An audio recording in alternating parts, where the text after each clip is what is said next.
First of all, I would like to pay my highest respect to the Professor Putisai, ladies and gentlemen. We are from Group 7. Today we're gonna seek for government worker to ask them about their career.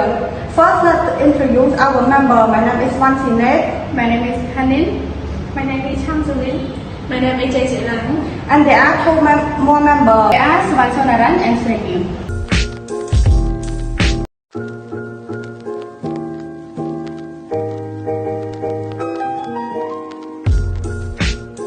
ជំរាបសួរអ្នកមីងបងអូនឈ្មោះស៊ីណេជានិស្សិតមកពីសាលាបញ្ញាសាស្ត្រកម្ពុជាតើបងអូនអាចសូមអនុញ្ញាតអ្នកមីងសាកសួរពី3សំណួរដែលតាក់ទងទៅនឹងការងារឬអាជីពរបស់អ្នកមីងបានទេបានតាមអូន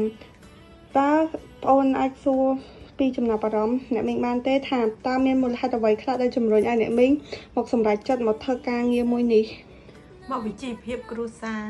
កត្តាទី1ជីវភាពគ្រួសារបងយ៉ាងខ្សត់ខ្សោយអញ្ចឹងបងមកធ្វើការហូបច័ន្ទចាបងមកពីបញ្ហាកង្វះខាតក្នុងគ្រួសារចាមូលហេតុចម្បងមកពីគ្រួសាររបស់ពូនឹងវាខ្វះខាតហើយណាមួយ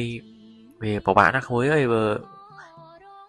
យើងវាអត់ចេះអសអត់ចេះអីចឹងវាមិនដឹងត្រូវរកស៊ីអីចឹងណាហើយក៏គ្មានដើមទុនវាទៀតចឹងហើយបានសម្រាប់ចិត្តមកធ្វើការគេជាមួយគេមួយឯងទៅក្មួយសំណួរបន្ទាប់គឺតើប្រធានរោងចក្របានបែងចែកលក្ខខណ្ឌបែបណាខ្លះរវាងកម្មករនិងកម្មការិនីដែលធ្វើការផ្នែកកាត់ដេរនេះ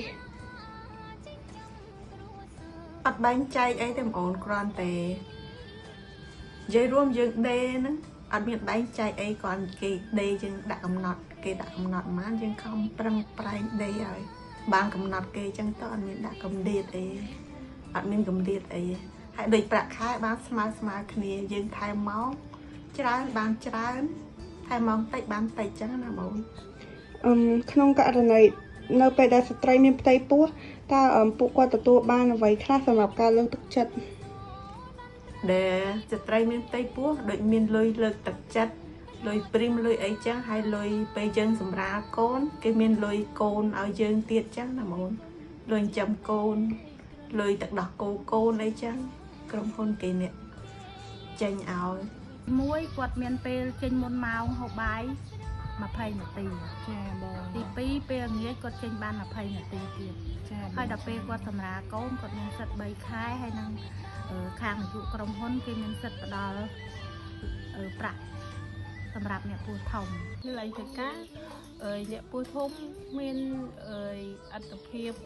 បានដូចថាការងារខ្លះត្រូវឈរអញ្ចឹងដល់ពេលយើងមានតែពោះគេឲ្យយើងអង្គុយចាបងនឹងឲ្យចេញមុនម៉ោង15នាទីគេឲ្យច្បាប់មួយខែម្ដងមកពិនិត្យតែពោះហើយរាល់ដែលយើងពិនិត្យតែពោះម្ដងបានប្រាក់ឧបត្ថម្ភ$20ពីរដ្ឋពីបសសតើទៅនឹងបញ្ហាហ្នឹងខាងរោងចក្រហ្នឹងដោះស្រាយដូចគ្នានឹងបើសិនយើងមានបញ្ហាសុខភាពអីយើងអាចសុំគេសម្រាប់មួយថ្ងៃពីរថ្ងៃអញ្ចឹងណាករណីខ្លះយើងឈឺស្រាលឬក៏ឈឺធ្ងន់តែបើយើងឈឺធ្ងន់គឺកាក់គេឲ្យពូសម្រាប់មួយអាទិត្យអញ្ចឹងទៅវាទៅតាមអីដែលពូឈឺកាហើយកម្មករវាយ៉ាងហើយទៅប៉ែទៅអីមើលជំងឺមើលអីវាសឹកអស់លុយទេព្រោះពួកយើងវាមានបានមកសោះយើងមានអាហ្នឹងបានអត់សឹកអស់លុយចាអ្នកមីងឲ្យសំណួរជាចុងក្រោយគេគឺតើអ្នកមីងអាចបញ្ជាក់ប្រាប់ប្អូនបន្តិចបានទេថាតើរវាងកម្មករនិងកម្មការិនីតើប្រាក់ខែដែលពួកគេទទួលបាននោះមានកម្រិតខ្លាំងឬក៏យ៉ាងណាដែរអត់មានកម្រិតទេបងប្អូនប្រាក់ខែស្មើគ្នាតែខុសពីប្រធានប្រាក់ខែគេផ្សេងហើយយើងបុគ្គលិកប្រាក់ខែដូចគ្នាទាំងស្រីទាំងប្រុសចាអរគុណច្រើនអ្នកមីងដែលបានឆ្លើយសំណួរចាបងអូនប្រាក់ខែបើសមជាឲ្យពេញលេញសម្រាប់កម្មករអត់គ្រប់គ្រាន់ទេប្រាក់ខែប៉ុណ្ណឹងតែធ្វើម៉េចបើខាងក្រុមហ៊ុនឲ្យយើងបានតែប៉ុណ្ណឹងបានប្រាក់ស្មើគ្នាប្រាក់ខែរបស់ពួកគាត់គឺស្មើគ្នាតែម្ដងថែម៉ោងដូចគ្នាបានស្មើគ្នាបើប្រាក់ខែរបស់ ពួកយើងនឹងទាំងកម្មករស្រីកម្មករប្រុសហ្នឹងគឺស្មើគ្នានឹងនៅក្នុងផ្នែកតែមួយបើនៅក្នុងផ្នែកផ្សេងហ្នឹងគេបានផ្សេងទៅ